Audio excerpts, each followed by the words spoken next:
The air inside the glass-walled boardroom on the top floor of the Vance Tower didn't just feel air-conditioned. It felt sterile, frozen, and completely drained of oxygen. Outside, the midday Silicon Valley sun beat down mercilessly on the tech campus below, but inside, the temperature had plummeted past the freezing point. I've reviewed the paperwork, Lawrence. Your resignation is approved. Effective immediately. Vivian Vance didn't look up when she spoke. She casually flicked her wrist, sliding the heavy manila folder across the polished mahogany table. The document glided smoothly over the reflective surface, coming to a dead stop right in front of my hands. She pursed her perfectly contoured crimson lips, her icy blue eyes remaining fixed on her tablet screen. There wasn't a shred of warmth left in her voice, let alone a hint of the 6 years of marriage we shared outside these glass walls. Before I could even reach for the folder, Julian Ross stepped forward from his post directly behind Vivian's chair. His tailored Italian suit looked immaculate, contrasting sharply with my faded charcoal blazer and casual dark jeans. A faint, smug smile tugged at the corner of his lips, an expression he barely bothered to conceal as he snatched the signed resignation from the table, tucking it under his arm like a trophy. "Thank you for your service to Vance Technologies, Mr. Cole," Julian said, his voice dripping with synthetic corporate politeness. "We'll ensure your final transition is handled smoothly by HR." I stood perfectly still, my hands resting in my pockets. I didn't look at Julian. He was nothing more than a well-dressed parasite who had spent the last 6 months whispered in my wife's ear. Instead, I kept my eyes locked onto the woman sitting at the head of the table. The CEO, my wife, the person who had built this empire right alongside me before the venture capital dollars completely blinded her. My voice was quiet, stripped of any anger, leveled down to a flat, dangerous calm. The $3.7 million tech bonus, Vivian. It was a milestone payout explicitly tied to the successful deployment of the Prometheus architecture. You authorized the transfer this morning. You didn't even bother to ask me about it. You just rerouted the entire pool directly to Julian's department. Vivian finally lifted her gaze, her expression completely detached, as if we were discussing a minor rounding error on a quarterly budget sheet rather than the hard-earned compensation of my entire engineering team. You are the chief software architect, Lawrence. Julian is the chief strategic liaison. He manages our investor relations, our capital allocation, and our upcoming Series A runway. I weigh the value brought to this firm based on actual metrics. Who moves this company forward, and who merely maintains it? I know exactly where the value lies. Julian smiled warmly, stepping in with practiced timing to place a fresh cup of artisanal espresso right beside Vivian's hand. "Lawrence, let's not make this personal. It's entirely about corporate optimization. Vivian is doing what is necessary to protect our upcoming valuation. Every decision is made in the absolute best interest of Vance Technologies." I glanced around the rest of the table. Sitting along the perimeter were 3 of our senior department heads: the VP of Infrastructure, the Director of Product, and the Head of Operations. Every single one of them suddenly found the grain of the mahogany wood fascinating. They kept their heads glued down, eyes averted, staring into their laps, terrified of catching a single stray spark from the bridge that was currently burning to ash in front of them. I reached down, my fingers wrapping around the lanyard hanging from my neck. With a steady pull, I unclipped my corporate security badge. The thick plastic card hit the mahogany table with a sharp, hollow thud, right where the resignation folder had been seconds ago. "Good," I said, my voice barely above a whisper. "Then we are done here." I turned on my heel and walked toward the heavy glass doors of the boardroom. My boots clicked softly against the hardwood perimeter floor. "Lawrence, wait." Vivian's voice cut through the silence, chasing me down just as my hand cleared the chrome handle. "Make sure you have your office completely cleared out by tomorrow morning. Julian needs the square footage. He's taking over the 3rd-floor suite to consolidate the strategic operations team." I didn't stop. I didn't turn around to give her the satisfaction of seeing whatever expression she expected on my face. I pushed the heavy glass door open, stepping out into the blinding, sterile fluorescent light of the executive hallway. As the boardroom door clicked shut behind me, The heavy smartphone in my front pocket buzzed with an intense, prolonged vibration. I pulled it out as I walked, the screen illuminating my face. It was an encrypted message from Marcus Reed, my lead infrastructure engineer and project manager downstairs. Boss, something's wrong with the deployment logs. The core architecture for the $100 million Prometheus project is throwing a handshake error. The system is demanding a localized cryptographic signature. Nobody on my floor can bypass it. If you're out of the loop, who the hell is going to handle the system sync? Who takes the wheel? I looked down at the glowing text for a brief second. My thumb swiped across the screen, flipping the phone over onto silent mode before dropping it back into my pocket. I pushed the button for the private express elevator and walked inside, watching the glass doors slide shut, sealing away the executive suite as the car plunged toward the ground floor. They wanted strategic operations to run the show. They wanted Julian to hold the reins. Let them see exactly what happens when they try to drive a hypercar without the engine. The cracks hadn't just appeared overnight. They had been widening for months, hidden behind corporate jargon and calculated snubs.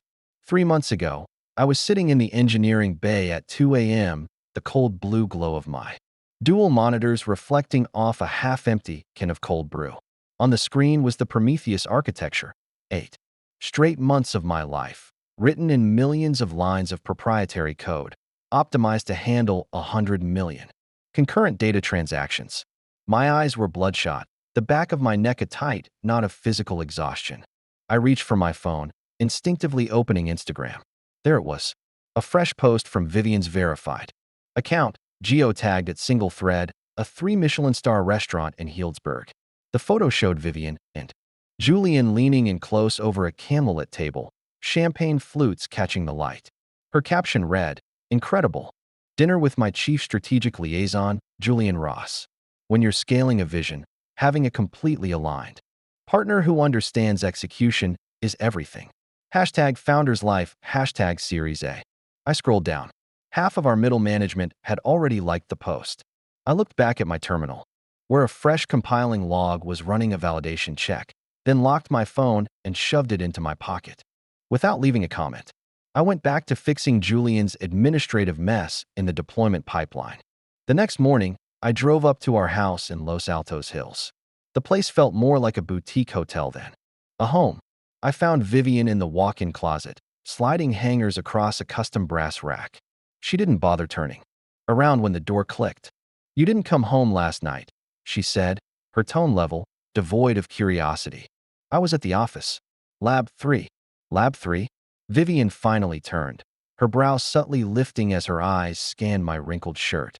"Julian mentioned he drove past the main engineering block around midnight. He said the lights on the entire floor were completely dark. What exactly were you doing in a dark building, Lawrence?" "I was on the 3rd floor inside the server room," I said, leaning my shoulder against the doorframe, my voice thick from lack of sleep. "The server room is insulated, windowless, and sealed off from the street. You can't see the light from the parking lot." Vivian didn't respond to that. She picked out a strand of South Sea pearls, held them against her collarbone, and handed them to the maid waiting near the vanity. "We have the executive budget alignment meeting at 2 this afternoon. I need you to have the engineering team's resource allocation spreadsheet fully detailed and formatted. Julian wants to review it before we sit down with the board." I straightened up, my eyes narrowing. Why is the chief strategic liaison reviewing internal engineering allocations, Vivian? That's an operations and architecture audit. He doesn't have the technical background to read a headcount matrix. "Because Julian is now overseeing our core asset allocation," Vivian replied, her voice sharpening as she zipped up her leather designer tote. "Every dollar we spend on engineering overhead, every single milestone bonus, and every localized deployment pool goes through his desk first. It's about standardizing our operational pipeline. Vivian, you're giving an administrative assistant political clearance that completely oversteps his actual function," I said, stepping into the closet. "He's a liaison, not an operating officer." Vivian stopped. She looked at me, a cold, rigid smile forming on her lips. "Are you trying to manage me, Lawrence? Because the last time I checked, I'm the chief executive officer of this company." She adjusted her blazer, her heels clicking sharply against the hardwood floor as she brushed past my shoulder. Don't be late for the alignment meeting. We don't keep investors waiting. The budget meeting was a slaughterhouse disguised as a corporate briefing. Julian sat immediately to Vivian's left, a thick stack of printed financial reports arranged neatly in front of him. He flipped open a tab labeled Engineering Milestone Pools, tapped his manicured index finger against the bottom line, and offered a soft, sympathetic smile. Vivian, looking at the Q3 projections, the localized tech bonus allocated for the engineering architecture group is heavily inflated, Julian said, his voice smooth, completely relaxed. Given our upcoming milestone requirements, I highly recommend we reallocate 40% of this technical dividend back into the general strategic pool. It will give us the flexibility we need to incentivize other cross-functional departments. I leaned forward, resting my forearms on the table. The technical bonus structure was explicitly ratified by the board during the seed extension round last October. It's legally binding, Julian. It's written into every single senior engineer's contract. Julian's smile didn't waver for a second. October was before we hit our current scaling metrics, Lawrence. The company's strategic trajectory has evolved. The core architecture is essentially stable now. Engineering is no longer under a heavy R&D cycle. It's entering a maintenance phase. The financial distribution needs to reflect that shift. If the core R&D cycle isn't handled by engineering, who exactly is building the next deployment phase? I asked, my voice dangerously quiet. Julian didn't answer me directly. Instead, he turned his head slightly, shifting his gaze to Vivian. Vivian lifted her porcelain coffee cup, took a slow sip, and set it down without making a sound. The core innovation roadmaps are coming directly under my office now. Moving forward, all high-level technical architecture and product integrations will be steered by Julian's strategic team. Engineering will focus strictly on day-to-day infrastructure maintenance, server uptime, and general bug fixes. The boardroom went entirely quiet for 3 long seconds. The air felt thick. I slowly leaned back into my leather executive chair, my fingers lightly tapping a slow, rhythmic pattern against the table. I didn't argue. I didn't yell. I didn't say a word. When the meeting adjourned, I skipped the engineering bay entirely. I walked out to the parking garage, got into my car, and drove down to the Wells Fargo branch on University Avenue in Palo Alto. I requested access to a private, high-security safety deposit box. Inside that subterranean room, completely cut off from any network connection, I stored physical copies of every single master repository, every patent application bearing my solo signature, the original localized licensing agreements, and the complete source code for the Prometheus engine. I locked the box, slid the heavy iron key onto my personal keychain, and drove back to campus. When I got back to the 3rd floor, Julian was already standing in the middle of the engineering bullpen, surrounded by 3 of my senior developers. Moving forward, guys, your weekly sprint logs and sprint retrospectives go straight to my team's shared drive, Julian was saying, his hands casually tucked into his pockets, his tone carrying that soft, unyielding corporate authority. There's no need to loop in Lawrence for daily operational metrics. We're streamlining the reporting structure. I pushed the glass door open. The moment I stepped inside, the developers stopped talking, their faces tightening with immediate discomfort. Julian turned around, his warm smile instantly returning to his face. Lawrence, just getting the team aligned on the new reporting pipeline, he said smoothly. You handle the budget, Julian, and now you're restructuring internal engineering sprints? I asked, walking up to my desk. Do you even know what a sprint velocity metric means? Hey, don't shoot the messenger, man, Julian said, raising his hands defensively with a soft chuckle. This is Vivian's directive, straight from the top. If you have an issue with organizational optimization, you know exactly where her office is. I know exactly where it is, I said, opening my laptop. Before Julian could reply, an internal notification flashed on my screen. It was a direct, encrypted message from Chloe Sterling, our head of legal. Lawrence, meet me out of the office. Vivian just instructed me to draft a master technical IP assignment and confirmation document. They want you to sign over all personal patent holdbacks and localized source code rights directly to the corporate entity without an escrow clause. Don't sign anything they send you. The terms are completely predatory. Let's talk over lunch. I stared at the glowing blue text on my monitor for a long time. My fingers hovered over the keyboard. Before typing a brief reply, noon. The Blue Cafe on the corner of Bryant. See you there. Chloe Sterling was already sitting at a corner table when I arrived at the cafe on Bryant Street. She didn't have a laptop open, which was a massive red flag for a corporate lawyer on a Tuesday at noon.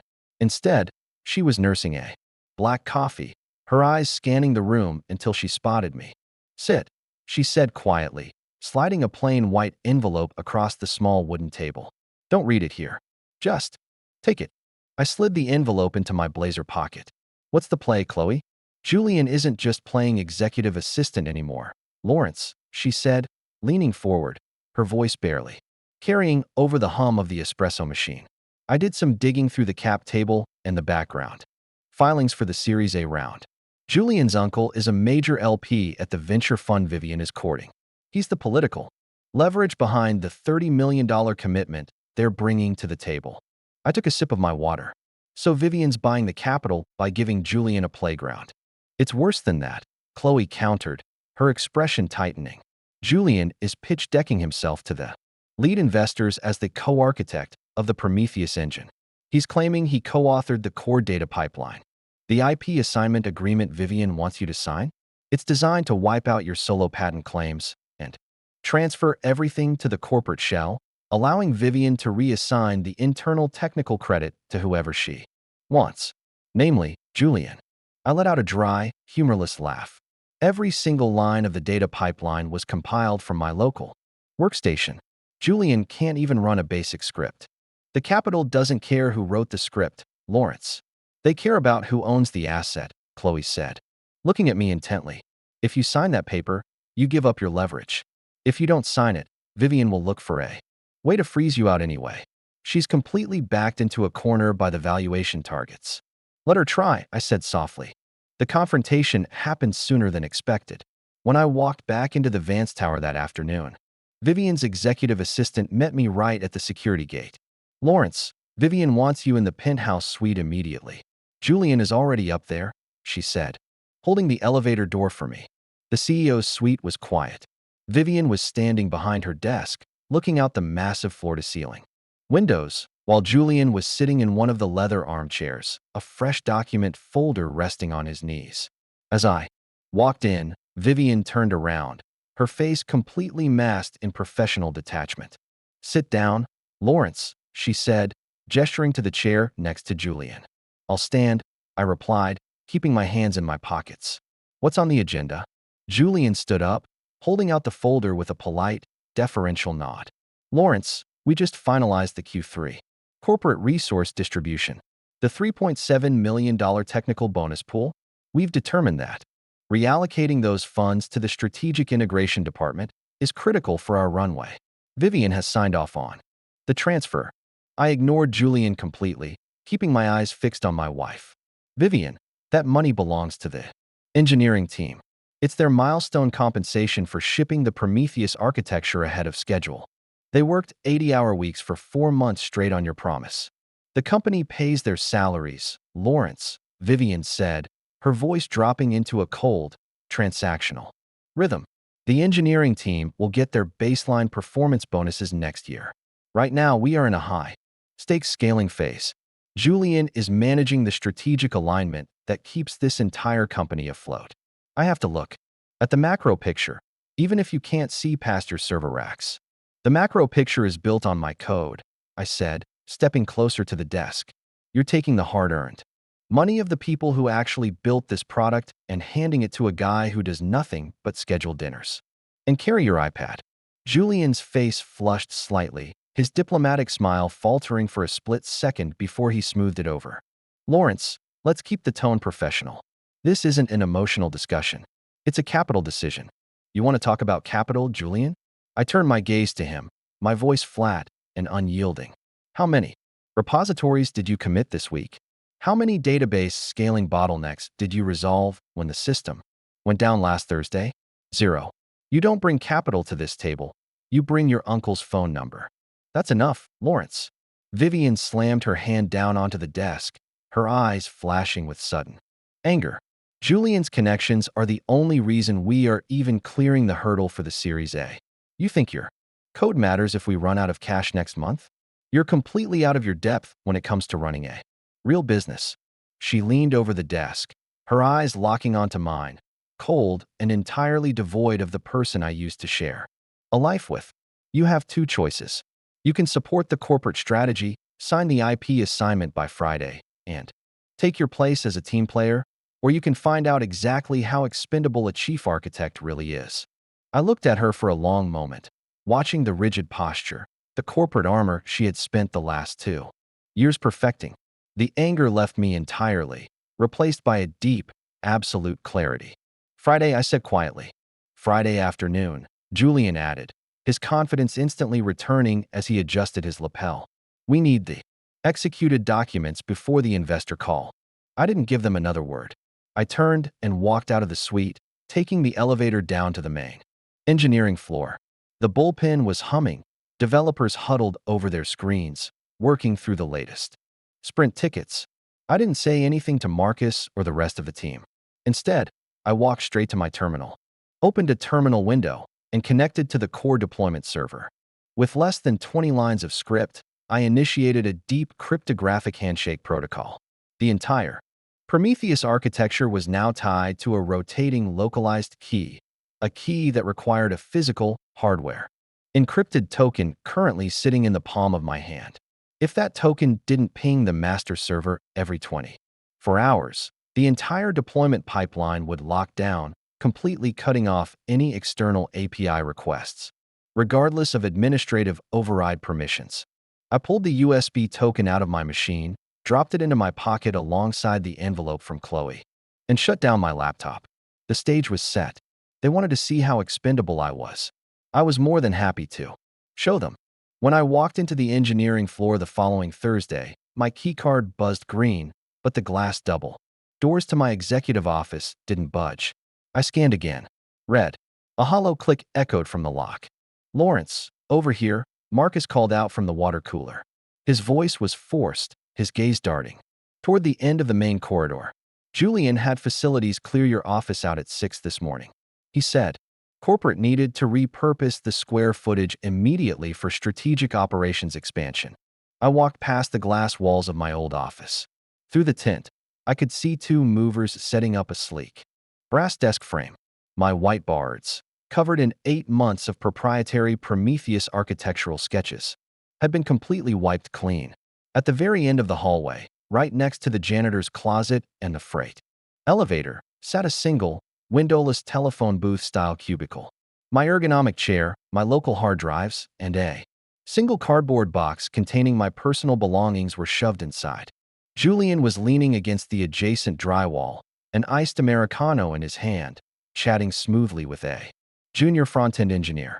When he saw me, his smile widened, bright and entirely empty. Ah, Lawrence. Good morning, Julian said, taking a slow sip. Apologies for the tight squeeze. Real estate on the upper levels is getting incredibly competitive as we ramp up for the Series A. We had to consolidate the strategic team, and Vivian agreed that your focus is purely back-end anyway. You don't need the external-facing layout. I didn't answer him. I walked right past him, picked up my cardboard box, and set it on the tiny particle board desk inside the cubicle. There was no monitor, no external docking station, and no IP phone. Just a bare Ethernet drop hanging from the ceiling partition. Let me know if you need IT to assist with the server rerouting, Julian added, his tone dripping with patronizing helpfulness. We want to make sure your baseline maintenance tasks aren't disrupted. I'm good, Julian, I said, open compiling my laptop on my knees without looking up. Make sure you enjoy the desk. 10 minutes later, my personal phone vibrated on the desk. It wasn't an internal Slack ping. Julian had already restricted my internal messaging channels. It was an external text from Vivian's private executive assistant. Vivian wants you upstairs now. Bring your signature pen. The penthouse office smelled of expensive leather and air filtration. Vivian didn't wait for me to sit. She took a heavy document folder from her desk drawer, and slid it across the marble top. It was the Master Technical IP Assignment and Confirmation Agreement. Sign it, Lawrence. Let's put an end to this friction, Vivian said, her voice flat, carrying the mechanical fatigue of a CEO who had been surviving on 5 hours of sleep and investor calls.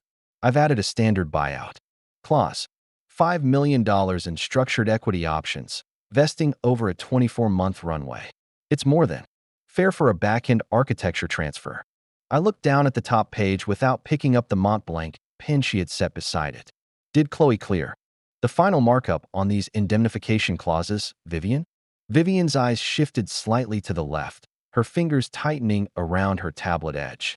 Chloe Sterling parted ways with the firm yesterday afternoon. Her vision for our regulatory compliance didn't align with the speed we need to clear the Series A audit. We have interim counsel from a firm in San Francisco handling the close. You fired your head of legal because she wouldn't rubber stamp an illegal asset expropriation, I said, flipping directly to Section 8 of the contract. Let's read the actual print. Section 8. Upon execution, the signing architect waives all prior, current, and future claims regarding localized technology deployment fees, including outstanding technical milestones previously authorized by board resolutions. I looked up, meeting her cold, calculated gaze. You're not buying me out for $5 million, Vivian.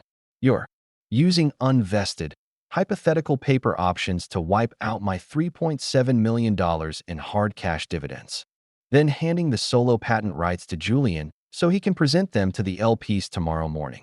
Vivian leaned forward, her palms flat against the marble, her voice dropping into a dangerous, low hiss. The company is facing a macroeconomic crunch, Lawrence. If we don't lock down the intellectual property within the corporate shell, the venture fund walks. If they walk, your code is worth exactly zero because we won't have the cash to pay the server bills. I have given you a golden parachute. Don't be an arrogant academic. This isn't an academic problem, I said, pushing the thick document back across the marble until it hit her tablet. You're taking my life's work, stripping the financial compensation from the engineers who built it, and using it to feed a parasitic liaison who wouldn't know how to debug a stack trace if his life depended on it. Julian secured the term sheet. Vivian shouted, her composure finally fracturing, her face flushing as she stood up. He brings the capital that validates your entire existence here. What do you bring besides lines of text that nobody else can read? You don't know how to close a deal. You don't know how to talk to institutional investors. You can't even sit through an LP dinner without looking like you'd rather be in a server closet. I stood perfectly still, looking at my wife of 6 years, the woman who used to help me solder breadboards. In our graduate student apartment was entirely gone. In her place was a corporate construct, hollowed out by valuations and cap tables. You're right, I said quietly, my voice leveled down to an absolute chill. I don't know how to drink with your investors. I build things. And you're about to find out exactly what happens when the foundation stops. Holding up the house, I turned and walked out, ignoring her voice calling my name as the heavy oak door swung shut. An hour later, I was sitting in a high-rise office on Montgomery Street in downtown San Francisco. Arthur Finch, a veteran intellectual property litigator with 40 years of Silicon Valley battle scars, was reviewing my original founder employment contract through his gold-rimmed reading glasses. The leverage is entirely yours, Lawrence, Arthur said, sliding his analysis memo across the glass desk. The original Prometheus engine deployment license was executed as a non-exclusive, revocable solo authorization. Since Vance Technologies failed to execute an explicit IP buyout during the seed extension, the underlying architecture belongs to you personally. Furthermore, reallocating a board-ratified technical bonus pool to a non-technical administrative department without an engineering majority vote, that's a textbook case of corporate embezzlement and breach of fiduciary duty. Can they bypass the cryptographic token I deployed on the production cluster? I asked. Legally? If they try to reverse engineer it without an active license, it's a criminal violation of the Digital Millennium Copyright Act, Arthur replied, a thin, sharp smile appearing on his weathered face. They'd be committing an active felony while trying to close a venture round. It would instantly destroy the company. He reached into his drawer and pulled out a stamped, formalized document. I have the cease and desist and the demand letter for the 3.7 million ready to go. We can file the labor dispute and the IP injunction. By 5 o'clock. Do you want me to serve Vivian? I leaned back against the leather chair, looking out at the San Francisco skyline. My thumb lightly traced the edge of the physical hardware token in my pocket. Not yet, Arthur, I said, my voice completely steady. Let them have their big investor day tomorrow. Let them sign the papers. I want them to feel completely safe before we drop the hammer. Friday at 2 o'clock afternoon was the scheduled signing hour. I sat in my windowless cubicle by the freight elevator, my laptop open to a terminal pinging the Prometheus master server. On the flat screen mounted above the bullpen, the internal company live stream showed the main boardroom on the penthouse level. Vivian was standing next to a poster-sized rendering of our series, a milestone chart, laughing at something a lead partner from the venture fund had just said. Julian stood a half-step behind her, adjusting his French cuffs, a leather-bound folder tucked securely under his arm. They just finalized the digital signatures on DocuSign, Marcus whispered, pulling a rolling stool up to the entrance of my cubicle. His knuckles were white against the plastic frame of his phone. The institutional wire transfers are locked into escrow. The lead partner is giving his closing remarks right now. Lawrence, if you're going to pull the plug, it has to be before the funds clear escrow at 2:15. Is the engineering team completely out of the deployment loop? I asked, keeping my eyes on the terminal window. The ping response time was a steady, rhythmic 12 milliseconds. Every single one of us logged off our local VPN accounts 10 minutes ago, just like you told us, Marcus said, his voice trembling with a mix of terror and adrenaline. If the servers tank, nobody's terminal can be blamed for an active override. We're entirely in the clear. I reached into my pocket, pulled out the hardware token, and laid it flat on the desk. The countdown script on my terminal was at T-minus 40 seconds. It was looking for the cryptographic handshake that only this token could provide. I didn't plug it in. 30 seconds. 20. 10. At exactly 2:11, the ping requests failed. Request timeout. Request timeout. Host unreachable. On the live stream screen above the bullpen, the lead partner suddenly stopped talking. The massive, interactive dashboard behind Vivian, the live demonstration of the Prometheus core engine that was supposed to process the fund's simulated traffic, went completely dark. A generic HTTP 503 error message filled the 80-inch display. The bullpen erupted into a hushed frenzy of keyboards clicking as junior developers tried to access their staging environments. The API gateway is completely dead, someone shouted from the back row. The entire AWS production cluster just dropped offline. No server response. On the video feed, Julian's polished smile vanished. He scrambled toward the presentation laptop, his fingers flying across the keys as Vivian stepped toward the partners, her hands up in a defensive, corporate gesture of reassurance. The audio stream caught her strained voice. It's likely just a minor load balancing fluctuation from the simulation gateway. Our infrastructure is fully redundant. Julian, pull up the secondary backup cluster. Julian's face went pasty white. He looked up from the screen, his voice catching in his throat, carrying clearly over the open microphone. The root credentials aren't working, Vivian. The master database is rejecting the administrative key. It says the deployment token has expired. My phone vibrated on the desk. Vivian's name flashed across the screen. I let it ring until it went to voicemail. 3 seconds later, it rang again. This time I picked it up. Lawrence, where the hell are you? Vivian barked, her voice shaking with an anger that borderline panicked. The core engine just threw an API exception in front of the entire investment committee. Fix it. Right. Now. I can't do that. Vivian, I said, leaning back in my chair, looking at the blinking cursor on my terminal. The Prometheus deployment architecture requires a hardware handshake every 24 hours. Since you reallocated the technical maintenance budget and moved my terminal to a cubicle without server access, the token failed to cycle. Don't play games with me, Lawrence, she hissed, stepping out into the penthouse hallway on the video feed. I know exactly what you're doing. You're sabotaging a federal investment round. Plug your machine back into the network and restore the cluster, or I will have corporate security throw you out of this building in handcuffs. You can call security, Vivian, but they don't know how to write a cryptographic override, I replied evenly. And before you mention sabotage, you might want to look at your executive inbox. My legal counsel, Arthur Finch, just served your interim board and the venture funds compliance officer with a formal IP injunction and a labor dispute filing for corporate embezzlement. Silence hung on the line for 3 long seconds. I could hear her rapid, shallow breathing over the receiver. What did you do? She whispered. I protected my asset, I said. The original engine license is personal and revocable. You signed a term sheet selling $30 million worth of intellectual property that you don't legally own. The fund's compliance team just froze the escrow account. The round is dead, Vivian. The heavy glass doors at the end of the engineering hall burst open.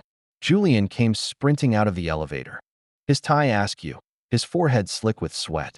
He blew past the rows of stunned developers and slammed his hands down onto my particle board partition. You arrogant piece of trash. Julian screamed, his manicured facade completely shattered. You just ruined a $30 million close. Do you have any idea whose money you're messing with? My uncle will blackball you from every venture-backed company in North America. You'll never get $1 of funding for the rest of your life.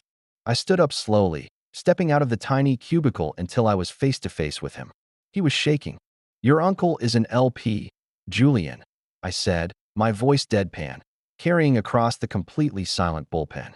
Which means right now, he's realizing that you pitched him a stolen, non-functional architecture and let him sign a fraudulent SEC disclosure document. If I were you, I'd be less worried about my career and much more worried about his lawyers. Julian opened his mouth to reply, but no sound came out. He looked around the room, realizing every single engineer on the floor was watching him, their faces cold, completely unmoved by his panic. The elevator dinged again. Vivian stepped out into the bullpen. She wasn't running, but her posture was rigid, her face completely drained of color. She looked at Julian, then at Marcus, and finally her eyes settled on me. The investors weren't behind her. They were already downstairs, waiting for their corporate town cars. Lawrence, Vivian said, her voice dropping its corporate edge, returning to the tone she used when we were broke and desperate. We can fix this. Let's go upstairs. Just the two of us. We can restructure the bonus pool. We can rewrite the IP assignment. Whatever you want. I picked up my cardboard box from the desk, tucked it under my left arm, and slipped my laptop into my backpack. I walked past Julian, stopping right in front of my wife. The time to fix it was Tuesday, Vivian, I said, looking her straight in the eyes. You told me I was expendable. You told the guys who built this company that their sweat equity didn't matter compared to a phone number. So go ahead and run your business. Let's see how much your strategic alignment is worth without a single line of code. I walked past her toward the freight elevator. Marcus stepped forward and pressed the call button for me. As the heavy metal doors slid open, I turned back one last time to see Vivian standing alone in the center of her empty, silent bullpen, holding a tablet that had absolutely nothing left to display. My phone didn't stop blowing up until I crossed the Bay Bridge. By the time I walked into the lobby of the Standard brick building in Soma where Marcus and the core dev team were already waiting, there were 14 missed calls from Vivian and a string of increasingly frantic emails from the interim board. Marcus was sitting at a long laminate table, 3 pizza boxes open in front of him, his laptop surrounded by 5 other engineers from Advanced Technologies. As I walked in, he turned his screen around. Lawrence, check the tech boards. TechCrunch just broke the story. Asterisk, Advanced Technologies Series A implodes minutes after signing a mid-proprietary IP dispute. Asterisk, it's a complete bloodbath in the comments. Did the fund officially pull out? I asked, dropping my backpack on an empty chair. Worse, Sarah, our senior database engineer, cut in. The lead partner put out a formal statement. They're launching an immediate internal forensic audit on the technical representations Vivian made in the pitch deck. They're claiming fraud. Julian's uncle reportedly resigned from the fund's investment committee before the market closed. Before I could answer, the glass door to the co-working space swung open. Chloe Sterling walked in, holding a cardboard banker's box under one arm and a folder of court stampings in her hand. She didn't look tired. She looked entirely vindicated. "We're officially on the docket," Chloe said, sliding the folder down the table. "The Superior Court of California just issued the temporary restraining order against Vance Technologies. Vivian and Julian are legally barred from attempting to modify, access, or replicate any portion of the Prometheus codebase without your express written consent. If they hire a contractor to try to bypass your token, they're in contempt of court within 5 minutes." "What's Vivian's move?" I asked, looking at the legal stamps. "She doesn't have one," Chloe replied flatly, taking a seat next to Marcus. "The interim firm she hired out of SF withdrew as counsel an hour ago. The lead partner realized they were being handed a fraudulent asset assignment and dropped Vance Tech like a hot rock. Vivian spent the last 3 hours on the phone with the Delaware corporate registry trying to figure out how to shield her personal liability." My phone buzzed again on the table. It was a direct FaceTime call from Vivian. I tapped accept and set the phone upright against a coffee mug. Vivian was sitting in her car, the interior dark, her hair slightly messy, completely stripped of her standard polished CEO persona. "Lawrence," she said, her voice thin, coming through the speaker with a hollow rasp. "The board is demanding my resignation by midnight. They're going to liquidate the company assets to cover the legal indemnifications for the fund. Everything we built over the last 4 years, it's gone." "You didn't build it with me, Vivian," I said, keeping my tone perfectly flat. "You tried to trade the guys who actually wrote the infrastructure for a line of credit from an LP's nephew. Julian lied to me about the assignment structure, Lawrence," she pleaded, leaning closer to her camera. "He told me the legal language was standard for a founder buyout. I didn't know he was trying to put his own name on the patent filings. We can countersue him together. We can reform the entity. Just give Marcus the deployment override code so we can stabilize the demo server and save the core valuation." Marcus looked at the screen, then looked away, tapping a slow, rhythmic pattern on his keyboard. "Marcus isn't logging back into your network, Vivian," I said softly. "Neither is Sarah, or Dave, or anyone else on this engineering team. We've already signed the incorporation paperwork for Prometheus Labs. The code belongs to the people who built it." Vivian's face hardened, the desperation turning into a bitter, cold defensive stance. "You think you can just walk away and start over? I have the corporate trademark, Lawrence. I have the customer pipeline. You'll spend the next 3 years of your life tied up in founder dispute litigation. I will tie up every single dollar of your seed equity in court until you're completely broke." Chloe leaned into the camera's field of view, her sharp, professional smile back in place. "Actually, Vivian, you won't. As former general counsel, I retained the digital logs of the board meeting where you and Julian authorized the reallocation of the technical bonus pool without an engineering quorum. That is an actionable breach of fiduciary duty and a direct violation of California labor law. If you file a single meritless IP claim against Prometheus Labs, we file the criminal referral for corporate asset conversion with the state attorney general's office the next morning." Vivian stared at Chloe, her mouth opening slightly as the legal reality finally locked down around her. The corporate armor she had spent years building didn't just crack, it completely dissolved. She didn't say another word. She pulled the phone away and terminated the call. The co-working space went dead quiet except for the low hum of the servers running in our new localized environment. Marcus let out a long breath, leaning back in his chair.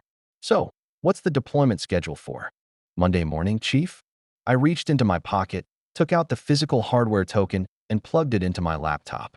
The terminal screen immediately lit up with green text as the localized server handshake completed, spinning up the fresh, independent infrastructure of Prometheus Labs. "Monday at 9 a.m., I said, looking around the table at the team that had stuck with me. "We open the repository to the public. Let's show the market what happens when the engineers actually own the product." Monday at 8:45 a.m., the Soma co-working space was quiet except for the continuous click of keyboard keys. Marcus was staring at a terminal window monitoring our newly configured repository on GitHub.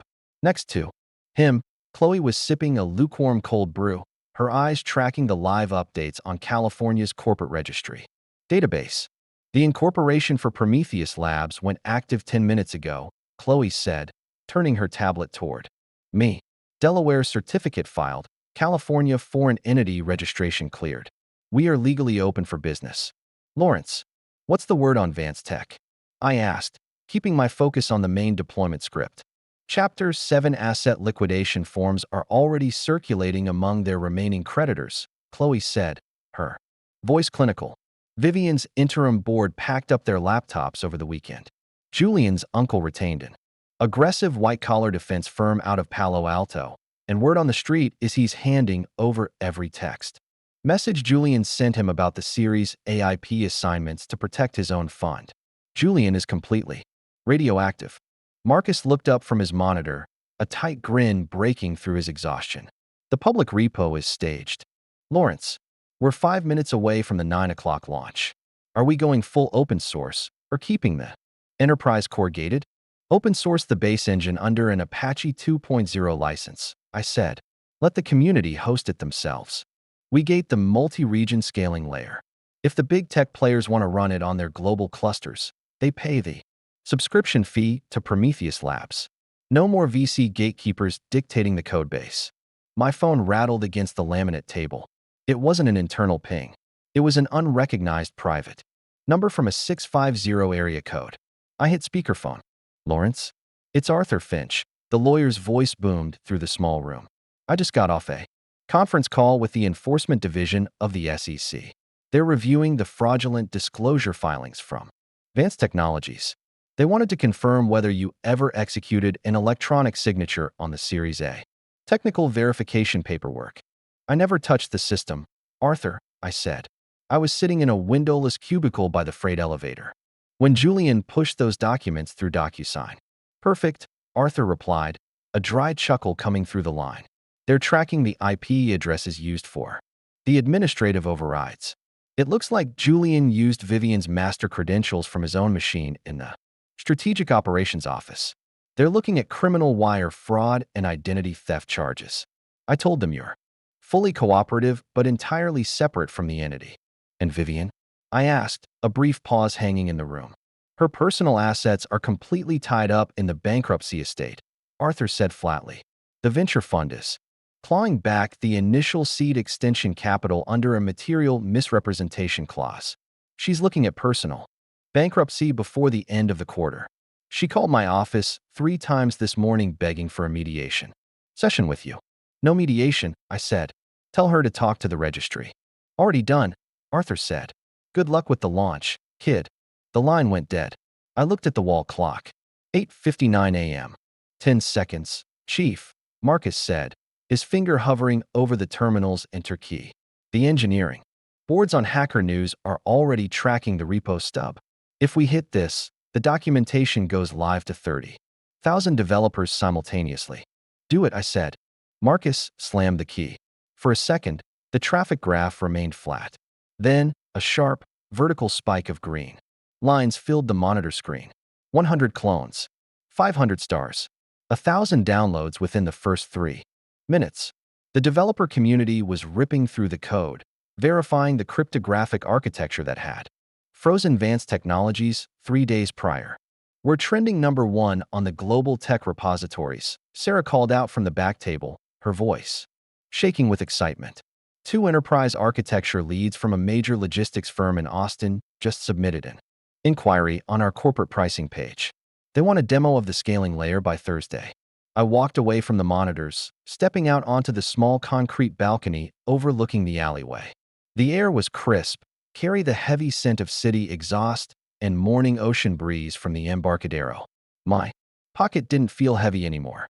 The physical hardware token was permanently plugged into our new master cluster, rotating its keys securely within a system built by the people who actually understood it.